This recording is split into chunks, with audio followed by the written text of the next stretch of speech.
Sebelumnya kita pernah bahas Jepang, kayaknya kurang afdol kalau kita nggak bahas Korea ya. Tapi ini Korea Utara apa Selatan nih?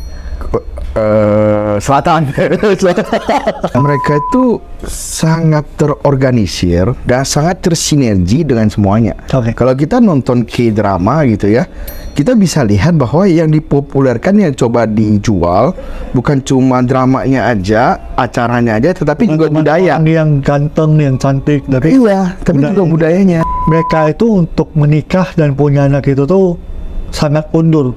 Mereka itu kayak 30-an lah, baru mungkin akan ke arah sana. Hey guys, welcome back to channel kami, Hubungan Manusia, dengan gua Desmond. Dengan saya Hartono. Setelah sebelumnya kita pernah bahas Jepang, kayaknya kurang afdol kalau kita nggak bahas Korea ya. Negara tetangganya. Negara tetangga dong. Tapi ini Korea Utara apa Selatan nih? Selatan. Jangan salah negara nih. Betul. Nah, jadi kita mau bahas lah soal negara Korea Selatan. Jadi bukan Korea Utara ya. Dan ini thumbnailnya Korea Utara versus Korea Selatan. Nah, jadi jadi sama juga kita kan pengen bahas nih budayanya yang apa ya? Maksudnya sangat-sangat menjual, marketingnya ini jago banget. Betul. Maksudnya kita lihat dari K-drama, K-pop, lalu juga belakangan tuh teknologinya juga bukan belakangan lah, tapi mungkin 10-20 tahun terakhir ini perkembangan teknologinya canggih banget. Samsung, Hyundai, maksudnya itu yang gak kalah lah, yang terkenal banget gitu. Nah, mobil listrik sekarang juga kebanyakan, maksudnya Hyundai juga sangat maju ya. Sangat maju gitu. Malah dibanding Jepang kayaknya kesannya masih mobil. Betul. Mobil zaman dulu gitu. Betul. Nah, jadi pertama kita mau bahas hebatnya Korea dulu ya. Pertanyaan pertama nih. Jadi Korea Selatan ya, Korea Selatan. Kita sebut Korea. Hebatnya Korea Selatan. Nah, gimana pendapat lu soal mungkin ya K-drama, K-pop, kayak mereka marketingnya ini hebat banget gitu? Sebenarnya menurut gua mereka itu sangat terorganisir dan sangat tersinergi dengan semuanya. Kalau kita nonton K-drama gitu ya, kita bisa lihat bahwa yang dipopulerkan, yang coba dijual bukan cuma dramanya aja, acaranya aja, tetapi juga budaya. Yang ganteng, yang cantik, tapi juga budayanya. Contoh K-barbecue, Korean barbecue, ramen, tteokbokki. Ya mungkin kita nggak pernah akan coba kalau itu nggak ada di K-drama gitu loh. Kan kadang-kadang kita nonton nih K-drama nih beberapa episode, kan kayak enak juga ya, di orang lagi makan ramen gitu loh. Nah, ada satu film menurut gua referensi yang bagus banget, namanya Our Blues. Itu film tentang Jeju Island. Gila, bagus banget pemandangannya, pas segala macam, itu hampir sempurna lah bisa dibilang gitu loh. Kayak bahkan setelah nonton itu kan jadi mikir, kayaknya tahun depan boleh nih ke Korea lihat-lihat gitu loh. Maksudnya padahal sebelumnya itu itu agak males mau ke Korea karena agak mahal kan, untuk biaya transport apa segala macam gitu. Tapi itulah maksudnya cara mereka marketing itu sinergi semuanya. Benar gitu. So istri gua pun suka banget makanan Korea. Tapi itu dari dia nonton gitu loh. Betul. Suka banget makan kimbap. Lalu juga bentar.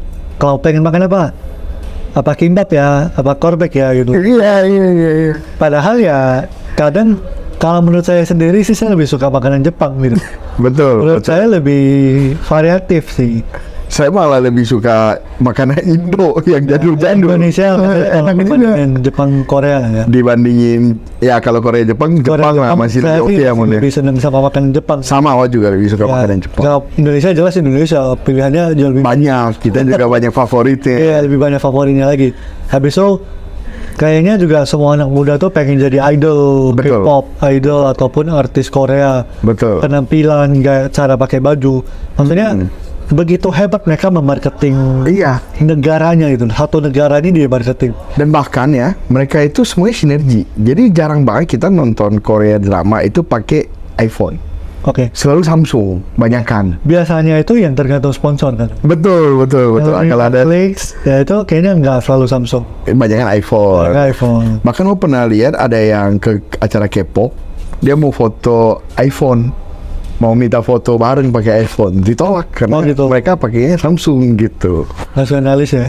Nasionalis banget. Nah itu sisi positifnya. Sisi positifnya. Seperti semua hal pasti ada dong. Iya, pasti ada sisi terang, sisi gelap. Nah, maksudnya kalau kita lihat di berita ataupun maksudnya semua orang tahu lah, kayak misal artis ini mencoba bunuh diri atau ditemukan ini apa itu juga, maksudnya itu ya cukup beberapa tahun terakhir ini juga lumayan sering terdengar gitu. Betul. Maksudnya jadi di selain di apa maksudnya dunia entertainmentnya yang begitu happy juga ada sisi yang sebenarnya apa sih di belakangnya gitu loh. Kayak yang apakah stres banget, lalu tekanan dari fansnya katanya juga tinggi banget, kayak maksudnya fanatik gitu loh. Betul. Nah menurut lu gimana? Nah kalau gua bilang ya, sebenarnya pertama itu angka bunuh diri sana tinggi banget. Iya.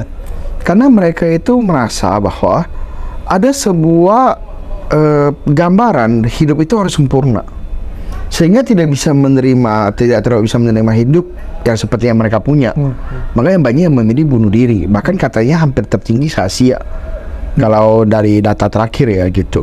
Nah, karena mereka selalu ada gambaran hidup itu harus sempurna, muka itu harus ganteng. Iya. Mungkin gua kalau coba bunuh diri kali, kalau nggak coba operasi plastik ya. Waktu itu kan di apa ya, Miss Korea.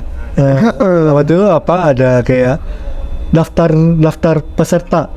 Itu mukanya mirip-mirip semua.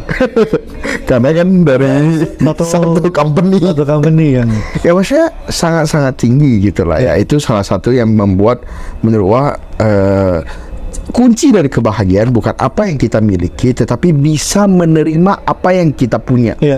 Bisa menghargai apa yang kita punya. Betul, menghargai dan menikmati apa yang kita punya, bukan mempunyai lebih banyak.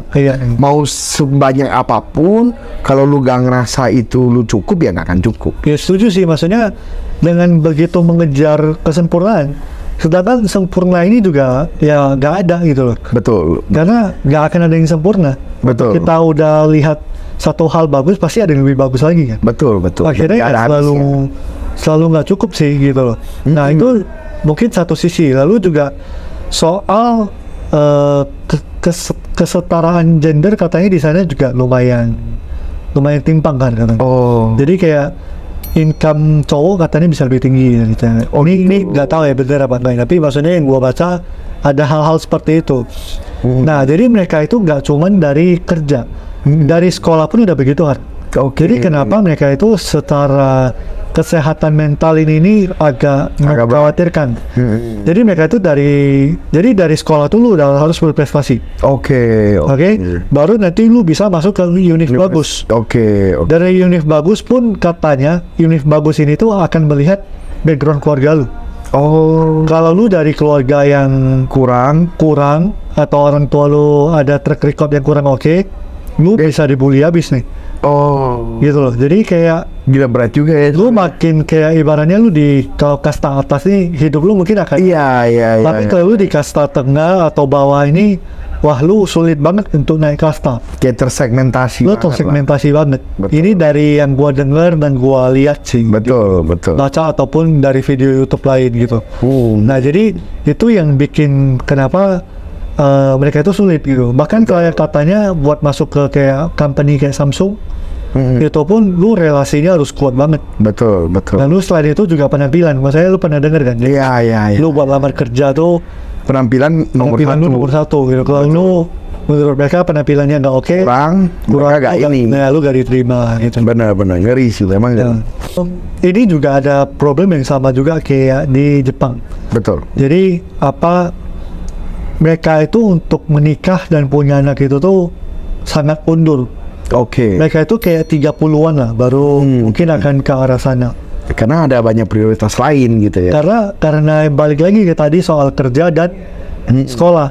Karena begitu kompetitif dan biaya hidup yang begitu tinggi, akhirnya lu menunda untuk punya anak. Karena lu pikir punya anak tambah satu beban lagi gitu. Betul. Dan mungkin kehidupannya mengejar kehidupan sempurnanya belum dapat. Jadi pengen dapat dulu baru punya anak. Dan juga ada satu hal. Ada satu fakta yang gue lihat agak kaget adalah ternyata ekonomi Korea itu cuma ditopang oleh beberapa perusahaan-perusahaan konglomerasi yang biasa disebut sebagai chaebol. Iya betul. Jadi ini tuh benar-benar mereka itu menopang ekonomi Korea. Mereka sangat-sangat ditakuti dan sangat dihargai gitu loh, dan benar-benar kastanya beda banget gitu, karena bisa dimengerti. Iya, karena keluarga mereka bisa dibilang tuh keluarga mereka sangat berpengaruh terhadap negara. Kalau di Indo kan jarang. Kenapa ini negara nggak makan? Iya, bisa goyah gitu loh. Kayak mungkin yang kerja sama mereka juga ratusan ribu orang apa gitu. Jadi kalau sampai mereka napa-napa ya ini gawat gitu. Jadi sangat, dan biasanya ada beberapa kasus itu mereka juga kurang sopan. Gitu. Kasus yang paling terkenal itu beberapa tahun lalu itu di pesawat.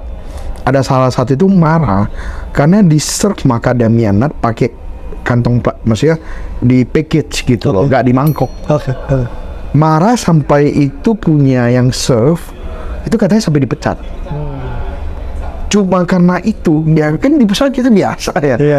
Nah itu jadi skandal yang gede di Korea waktu itu. Akhirnya yang dipecat pun pekerjakan kembali apa segala macam gitu. Di sana kesannya kayak bullying ini agak normal ya? Iya, hal biasa banget gitu. Cuman mungkin di beberapa kasus lah ya, nggak bisa kita generalisir semua gitu, karena setahu mereka itu juga sama harganya lebih tua. Jadi kayak mereka ada panggilannya gitu, Hyung atau apa gitu lah, semacam. Mungkin terakhir yang gua pernah dengar dari salah satu YouTuber yang orang Korea, yang mereka tinggal lama di Indo yang dulu, Hansol namanya. Oke. Jadi dia itu bahas, dia kan dulu tinggal di Indonesia, habis itu dia balik lagi, sekarang stay di Korea. Menurut dia yang sangat bikin beda itu sebenarnya kelebihan kita Indonesia ini multiras kan, banyak banget nih kita dari Sumatera pun masih bagi-bagi lagi, Medan dari mana-mana, Jawa juga Jawa Tengah, Barat, maksudnya segala macam semua beda, belum lagi kayak Sulawesi dan lain-lain lah. Nah, jadi kita itu tingkat toleransinya tinggi kan? Terhadap perbedaan. Betul. Nah, kalau mereka kan kayak semuanya ini Korea, satu ras, dua orang Korea. Jadi kayak semuanya ya Korea gitu. Jadi kalau kita melihat misal sesama Korea yang gagal, kita itu judgementnya sangat lebih kejam dibanding kita yang udah biasa sama perbedaan gitu. Betul. Nah gitu sih maksudnya yang gua dengar dari point of view si Hansol. Jadi menurut gua ini sebenarnya hal menarik di Indonesia yang perlu kita banggakan juga. Iya, Bhinneka Tunggal Ika. Karena kita berbeda, banyak banget yang beda-beda, tapi sebenarnya tingkat toleransi kita tinggi sebenarnya. Betul.